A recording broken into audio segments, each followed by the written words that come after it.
요즘은 하루하루가 다르게 자연이 변한 것 같습니다. 교회 오는 길에도 벚꽃이 꽤 많이 폈습니다. 며칠 있으면은 만개할 것 같습니다. 참 하나님이 행하시는 일은 정말 놀랍기 그지없는 것 같습니다. 하나님이 행하시는 그 모든 자연의 그 역사들이 우리에게 복이 되고 행복이 되고 기쁨이 되고 그럴 수 있기를 원합니다. 우리 전도사님이 기도하실 때 기도하신 것처럼 세상에는 참 무서운 일들이 소식들이 끊이지가 않는 것 같아요.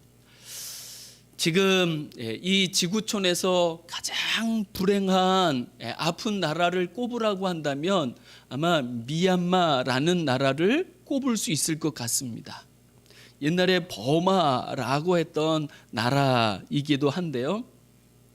어제 저도 뉴스를 보니까 그 군인들이 그 민간인들을 향하여 총을 쏘고 그래서 91명이 죽었다는 사망했다는 소식을 들었습니다. 그리고 사망한 사람들 중에는 2살짜리 아기도 있다는 것을 보면 참 세상은 어떻게 그렇게 무자비할 수 있을까 싶은 마음이 듭니다. 이런 세상에서 우리는 어떻게 살아가야 할까라는 생각을 다시 한번 할 수밖에 없습니다. 틀림없는 것은 이런 험악한 세상 속에서 우리에게 영원한 길이 되시고 빛이 되시고 진리가 되시고 생명이 되시는 분이 있음을 우리는 믿습니다. 그분은 약 2000년 전에 이 세상에 이 지구에 오셨던 바로 예수 그리스도이신 줄 믿습니다. 오늘을 우리는 교회에서 종려주일이라고 부릅니다. 종려주일이란 예수님께서 예루살렘 성에 입성하실 적에 사람들이 그 입성하시는 예수님을 종려나무 가지를 들고 환영하며 찬양한 데서 비롯된 것이죠. 그래서 왕으로 예루살렘 성에 입성하시는 예수님을 기리는 날이 오늘입니다. 그런데 예수님께서 예루살렘 성에 입성하실 적에 그 모습을 보면 왕이라고 하기에는 너무 초라하기 그지없었습니다.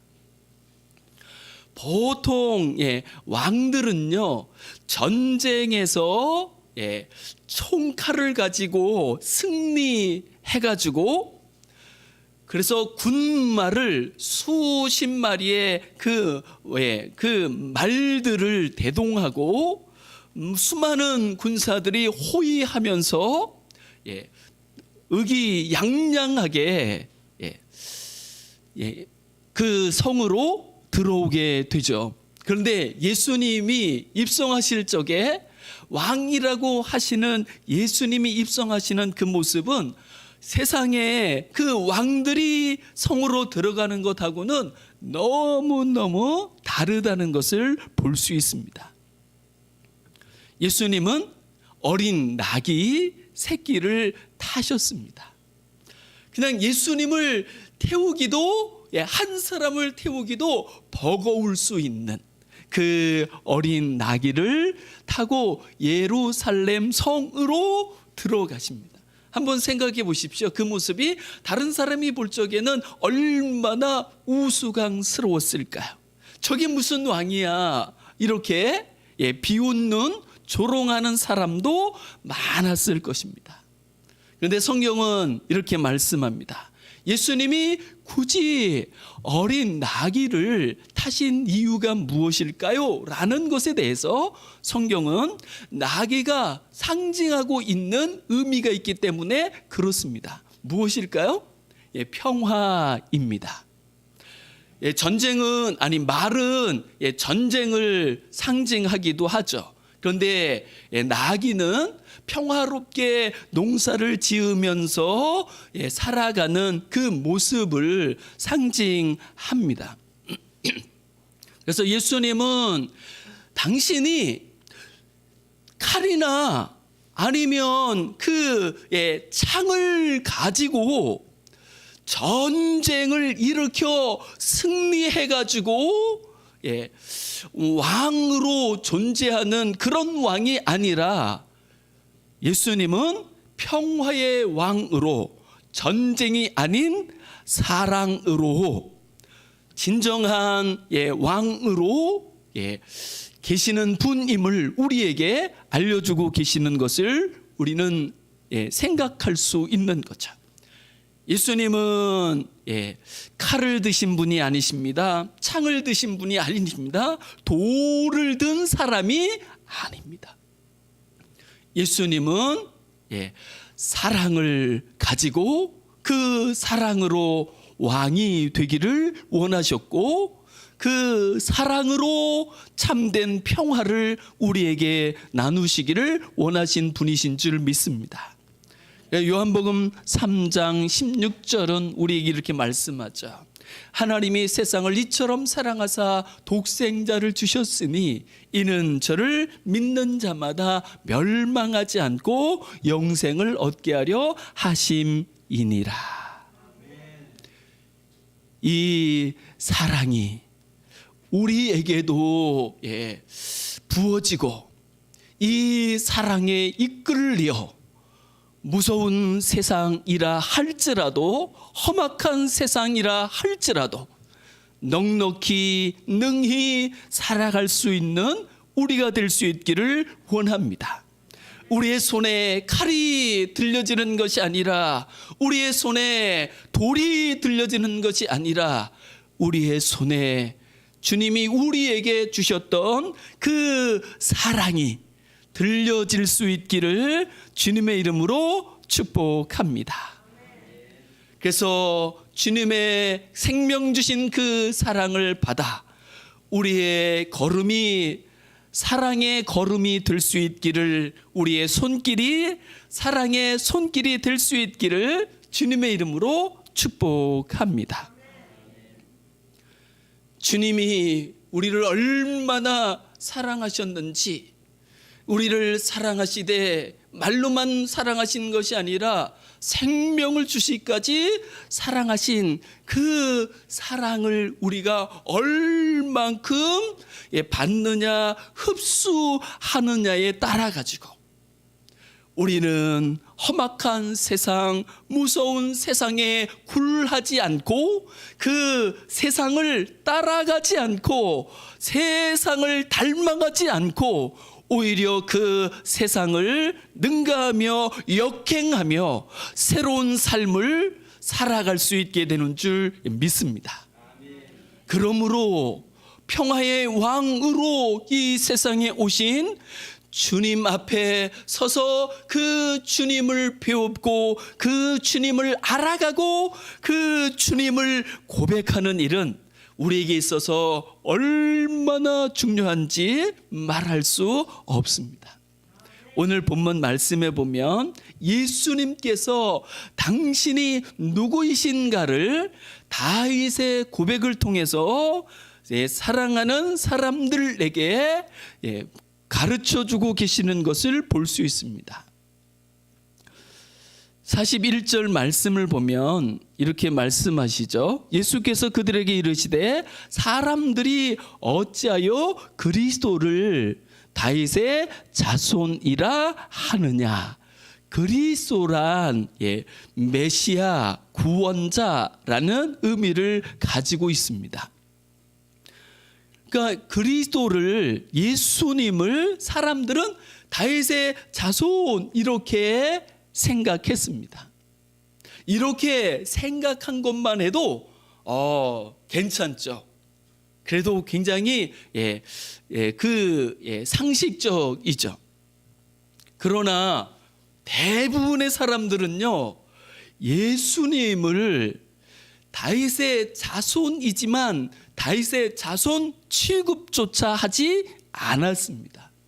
그냥 나사렛에 별 볼 일 없는 촌놈 정도로만 여겼지, 그 나사렛에서 무슨 선한 것이 날 수 있느냐, 이렇게 그 나사렛 사람들을, 갈릴리 사람들을 비웃고 조롱하기 일쑤였던 거죠.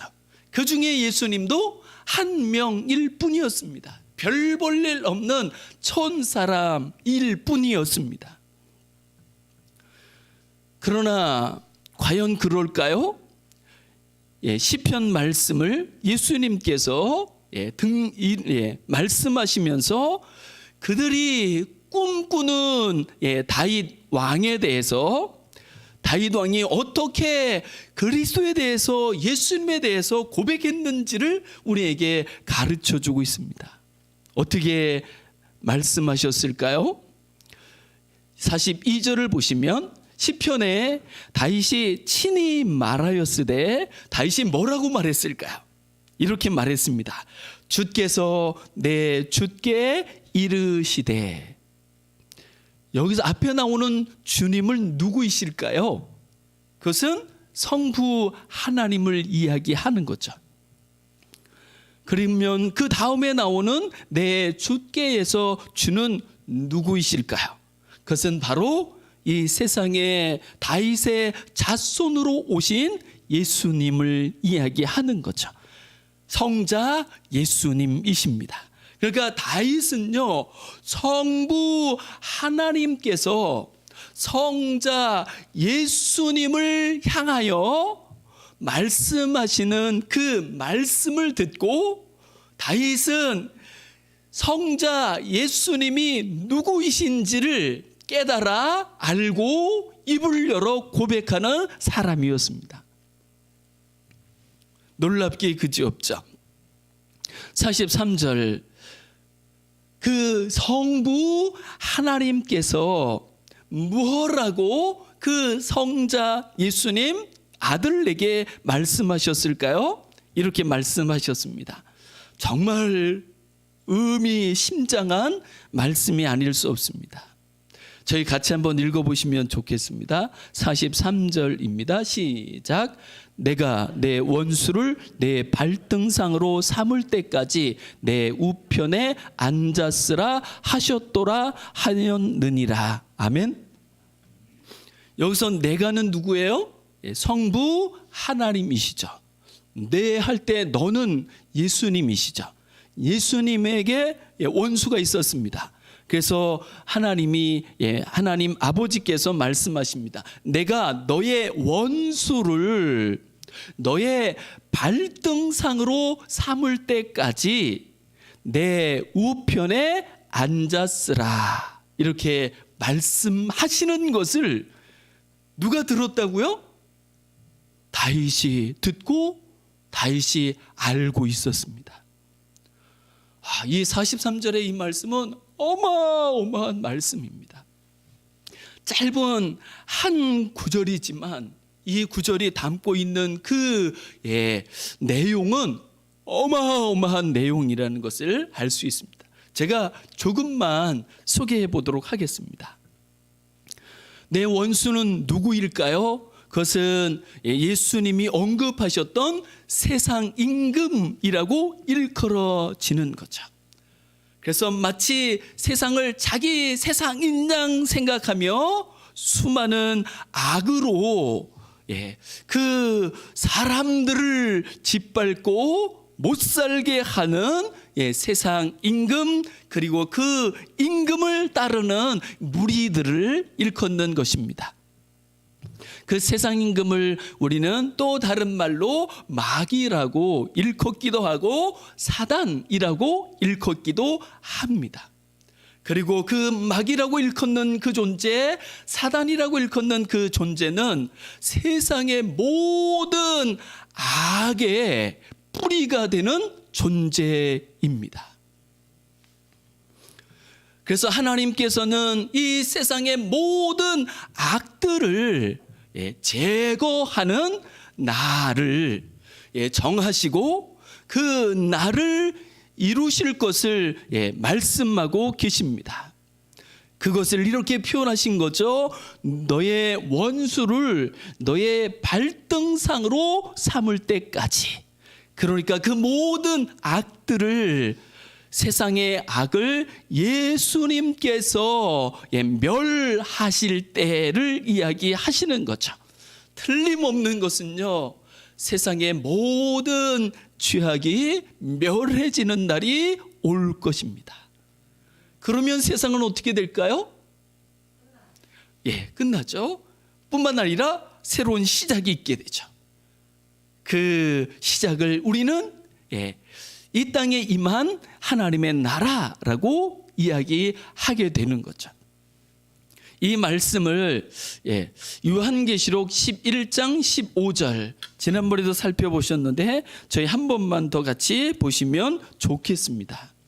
너무너무 중요한 말씀이라 찾아서 우리 같이 한번 읽어보시면 좋겠습니다.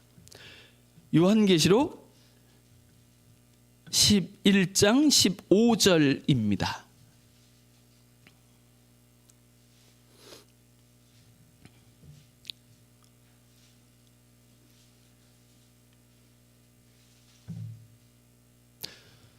찾으셨으면 같이 한번 읽어보시겠습니다. 시작. 일곱째 천사가 나팔을 불매 하늘에 큰 음성이 나서 이르되 세상 나라가 우리 주와 그리스도의 나라가 되어 그가 세세토록 왕노릇 하시리로다 하니. 아멘. 세상 나라가 그리스도의 나라가 되어 사랑의 왕이신, 평화의 왕이신 그 예수님께서 다스리심으로 말미암아 새로운 나라가, 영원한 나라가 펼쳐질 것을 성경은 우리에게 말씀해 주고 있는 거죠.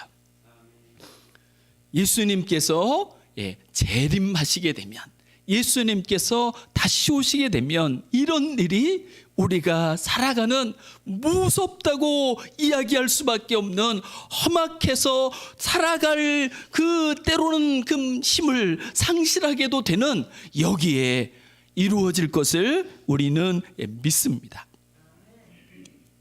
그러면 이렇게 다시 오시기 전까지 예수님은 어디에 계시는 걸까요? 누가복음 20장 44절, 43절 하반절에는 말씀합니다. 이 날이 오기까지는 예수님은 어디 계시냐면 하나님 보좌 우편에 앉아 계십니다. 그러니까 지금 예수님은 어디 계셔요? 하나님 보좌 우편에 앉아 계시죠. 뿐만 아니라 하나님 보좌 우편에 앉아 계시는 예수님께서는 예수님의 영이라고 일컬어지시는 성령을, 예수님의 이름을 부르는 사람의 영혼 가운데 보내주셔서 그 이름을 부르는 모든 사람들과 영원토록 함께 하시는 줄 믿습니다. 뿐만 아니라 우리가 2주 전에 살펴본 것처럼 그 우리 안에 거하시는 성령님께서는 우리 심령 안에서, 우리 영혼 안에서 하나님의 나라를 역사하시는 분이신 줄 믿습니다. 그래서 세상은 천국이 아니어도 예수님의 이름을 부르는 그 사람의 영혼은 천국일 수 있습니다. 세상은 어둠이어도 예수 그리스도의 이름을 부름으로 그 하나님의 나라를 소유하고 있는 그 사람은 빛인 줄 믿습니다. 주 예수 그리스도의 이름을 부르면서 주님이 우리에게 허락해 주시는 예수님의 영 성령님을 통하여서 우리 심령에 이와 같은 역사와 복락이 함께 하시기를 주님의 이름으로 축복합니다.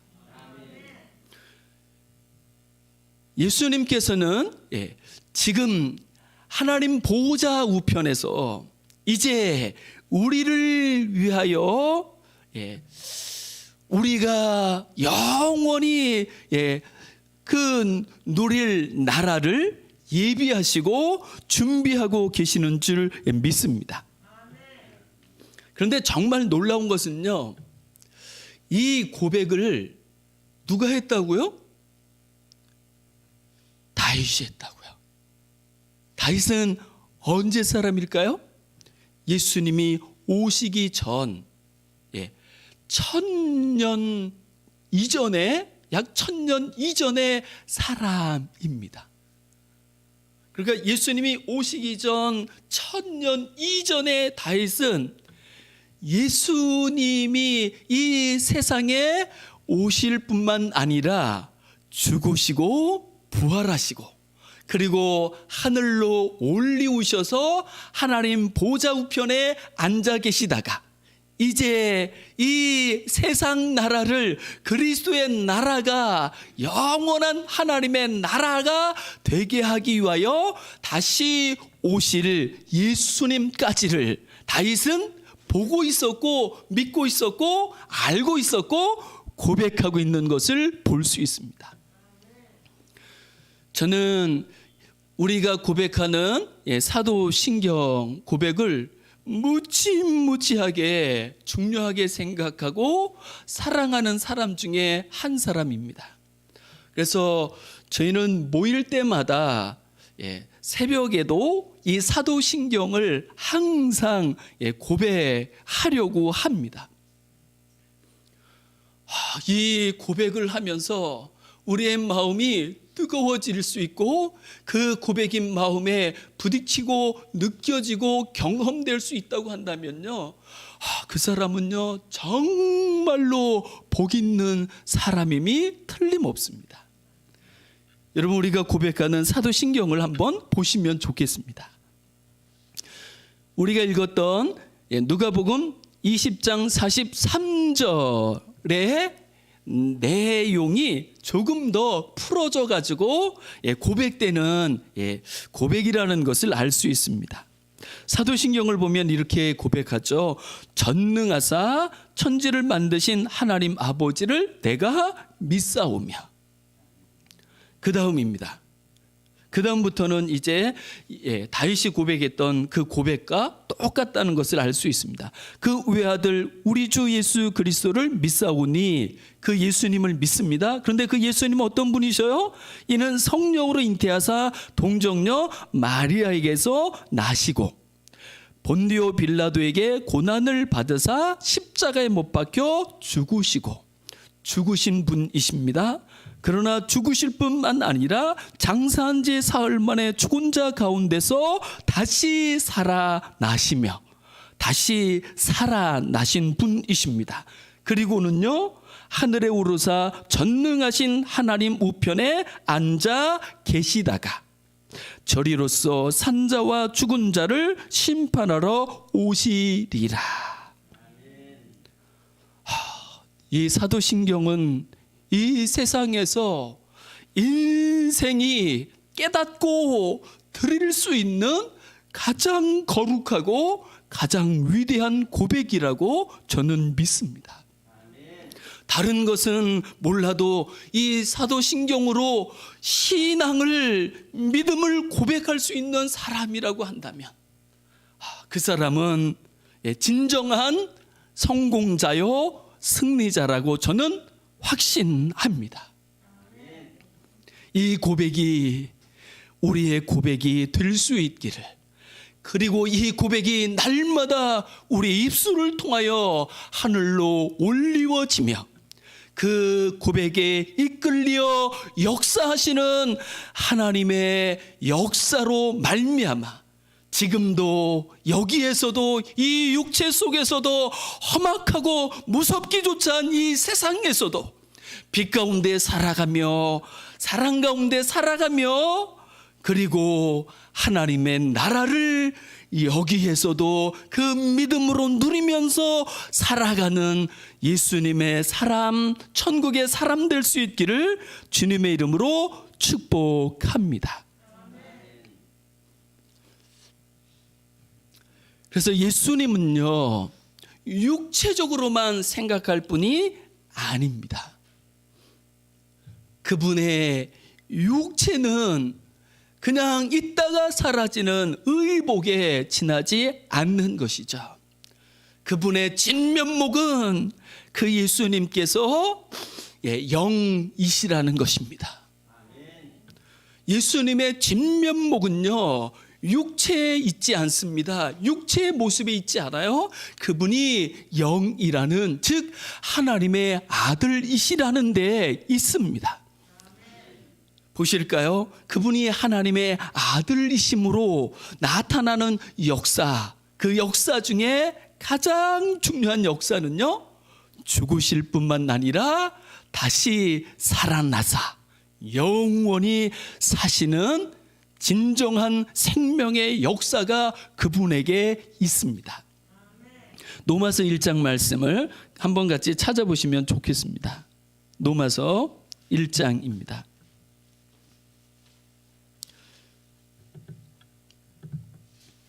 로마서 1장 1절부터 4절까지 말씀을 보시면 좋겠는데 제가 읽으면서 설명하도록 하겠습니다. 바울이 로마에 있는 성도들에게 보낸 편지입니다. 바울은 여기에서 이렇게 이야기합니다. 예수 그리스도의 종 바울은 사도로 부르심을 받아 하나님의 복음을 위하여 택정함을 입었나니, 그 복음, 복된 소식, 기쁜 소식이죠. 무엇이 기쁜 소식일까요? 무엇이 복된 소식일까요? 진짜 복된 것은 무엇이고 진짜 기쁜 것은, 진짜 행복한 것은 무엇일까요? 그것을 2절은 이렇게 말씀하죠. 이 복음, 정말 기쁜 거, 정말 복된 거, 그건 바로 하나님의 아들에 관한 것이라고. 다시 말씀드리면 하나님이 복음이신 거죠. 하나님이 복이신 거죠.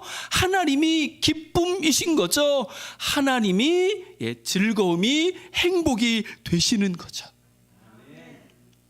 그 아들에 관하여 살펴보면, 이야기하자면 로마서 1장 3절입니다. 그의 아들에 관하여 말하면 육신으로는 다윗의 혈통에서 나셨습니다.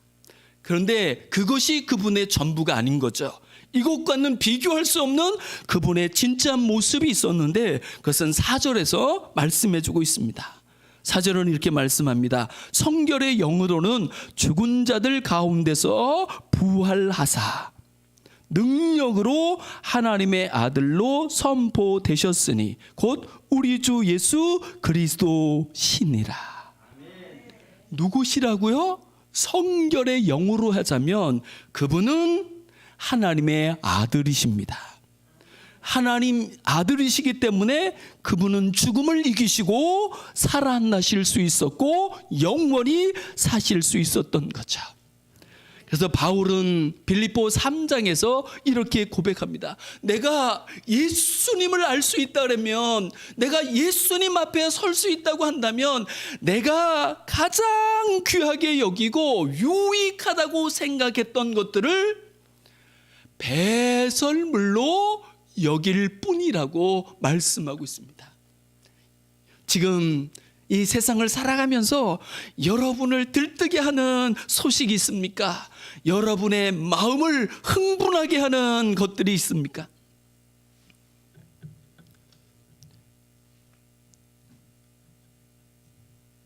있을 수 있습니다. 그리고 세상에서는 그것이 그만한 가치를 지닌 것이 틀림이 없을 수 있습니다. 그러나 그럴지라도 예수 그리스도에 비한다면 그 모든 것들은 배설물에 지나지 않을 만큼이나 예수 그리스도는 뛰어난 분이시오, 예수 그리스도는 거룩한 분이신 줄 믿습니다. 예수 그리스도는 진짜 복의 근원이 되시는 분이신 줄 믿습니다. 이 고백이 우리에게 있어지기를 원합니다. 그래서 이 고백을 가지고 이 세상을 살아가는 데 있어서 육신의 모양에 좌우되는 것이 아니라 이 믿음을 가지고 세상이 감당할 수 없는 예수님의 사람으로, 천국의 사람으로 서서 살아갈 수 있는 우리가 될 수 있기를 주님의 이름으로 축복합니다. 하나님 말씀을 더 계속해서 보시면 누가복음 20장 45절입니다.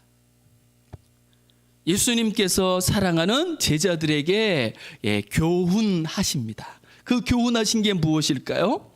46절 말씀을 보면 이 세상에서 정말 잘 나가는 사람이 있었습니다. 서기관이었습니다. 이들은 어떤 사람들이었을까요? 긴 옷을 입고 다닙니다. 그러니까 아주 좋은 예복을 입고 다니는 거죠. 그들이 원하는 것은 더 좋은 옷을 입기를 원합니다. 더 잘 입기를 원합니다. 뿐만 아니라 시장에서 사람들이 자기에게 인사하고 문안하고 고개를 숙이고 굽신굽신 하는 것을 좋아합니다. 그들이 원하는 것, 그들이 좋아하는 것, 그것은 회당에서도 높은 자리에 상석에 앉기를 원하고 행사에 있어서도 잔치에서도 윗자리에 앉기를 좋아하는 사람들이었습니다. 과연 이것이 그렇게 중요할까요? 세상에서는 가장 중요한 것이 될 수 있겠죠. 그러나 예수님은 뭐라고 말씀하셔요?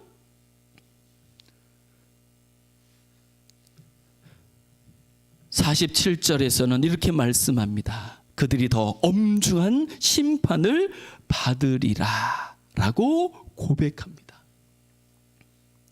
그러면 예수님은 어떤 사람을 인정하고 어떤 사람을 칭찬하시고 어떤 사람을 알아주실까요?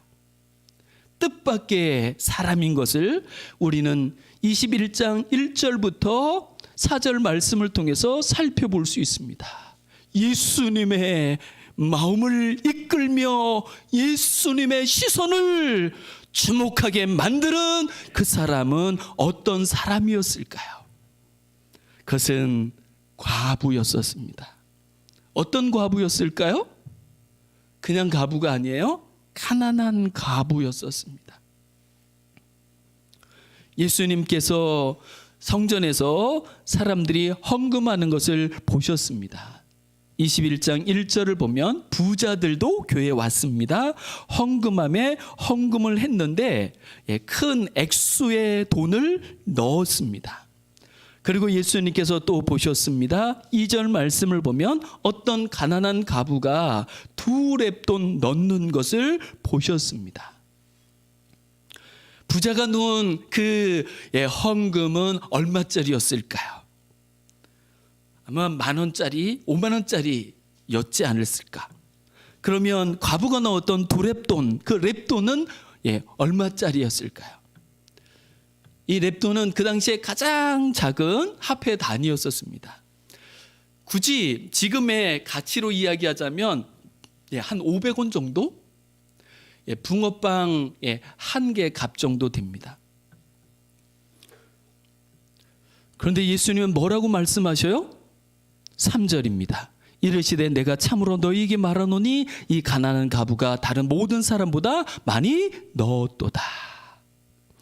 여러분, 예수님은 어떻게 이렇게 말씀하실 수 있을까요? 예수님이 보시는 것은 양이 아닙니다. 예수님이 보시는 것은 마음입니다. 예수님이 보시는 것은 사람의 외모가 아닙니다. 예수님이 보시는 것은 그 사람의 중심인 줄 믿습니다. 이 가난한 과부는 가진 것이 없었죠. 그가 가지고 있는 것, 그냥 붕어빵 한두 개 사 먹을 수 있는 돈이 그의 전부였었습니다. 그러나 예수님께서 보실 적에는 어떠한 부자들보다도 긴 옷을 좋은 옷을 입고 다니는 사람들보다도 시장에서 사람들에게 인정을 받으며 문안을 받는 사람들보다도 회당에서 높은 자리에 앉고 잔치의 윗자리에 앉는 사람들보다도 예수님의 마음은 이 가난한 가부에게 끌리는 것을, 그리고 그 가부를 향하여 예수님은 시선을 집중하는 것을 볼 수 있습니다. 무엇 때문이었을까요? 저는 확실히 믿습니다. 이 가난한 가부에게는 하나님을 향한 위대한 고백이 있었던 거죠. 그리고 그 고백과 견줄 수 있는 것은 이 세상에 아주 없는 줄 믿습니다. 우리도 우리에게 진정한 복, 영원한 복이 될 수 있는 주 예수 그리스도 앞에서 그분이 누구이신가를 깊이 생각하며, 그리고 그 주님 앞에 입을 열어 마음으로 믿고 입으로 고백할 수 있는, 주는 그리스도시요 살아계신 하나님의 아들이시니이다 고백하는 그 고백을 가지고 오늘을 살아갈 수 있는 우리가 될 수 있기를 원합니다. 그 고백이 우리를 승리자가 되게 해줄 것입니다. 그 고백이 우리를 행복자가 되게 해주실 것입니다. 그 고백이 우리에게 하늘문을 열어줄 것입니다.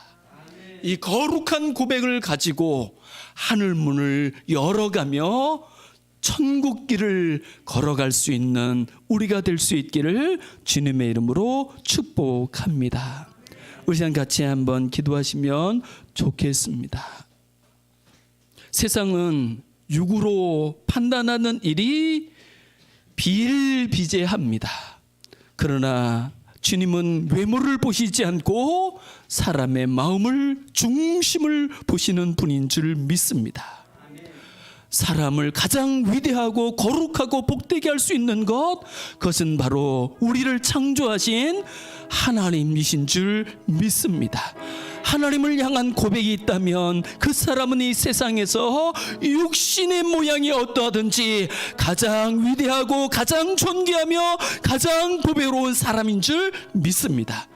믿음을 가지고 이 거룩한 복을 누리면서 세상이 어찌든 사람이 어찌든 자로나 우로나 치우치지 아니하며 천성을 향하여, 천국을 향하여 달려갈 수 있는 우리가 될 수 있게 해달라고 이 시간 같이 합심해서 기도하시겠습니다. 하나님 아버지 감사합니다.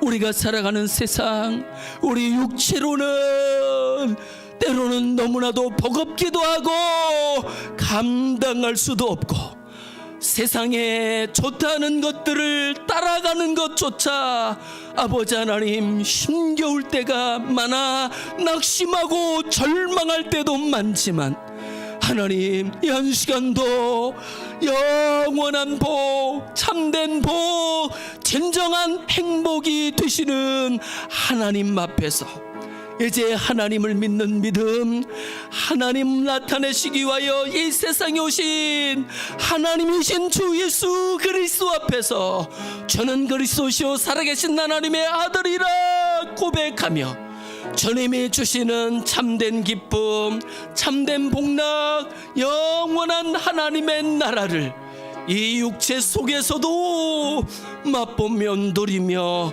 자로나 우로나 치우치지 않으며 천성을 향하여 달려가기를 원하는 우리 가운데 함께 하시고 역사해 주옵소서.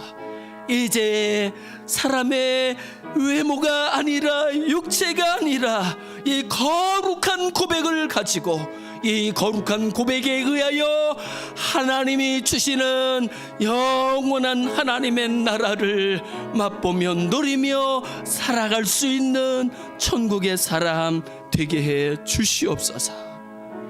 감사합니다.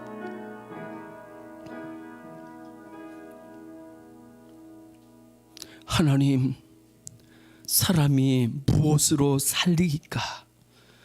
주님, 세상에 좋다는 것이 우리 육신에는 유익이 될지 모르지만 그것이 결코 우리의 영혼을 복되게 할 수 없고, 오직 우리를 창조하신 하나님만이, 하나님으로 이 세상에 오사 우리를 사랑하사 죽으실 뿐만 아니라 다시 살아나시고 하늘에 오르사 하나님 보좌 우편에 계시며 우리를 위하여 기도하시며 중보하시며 우리에게 하늘의 복을 허락하시는, 우리에게 천국을 역사하시는 주님이신 줄 믿습니다. 주여, 우리로 하여금 주 예수 그리스도를 믿으며 그 고백 속에 세상을 이기고 살아갈 수 있도록, 이 세상 속에서도 주님을 인하여 하나님의 나라를 맛보며 누리며 살아가는 사람들 될 수 있게 해 주옵소서. 감사드리며 모든 말씀 주 예수 그리스도의 이름으로 간절히 기도드리옵나이다. 아멘.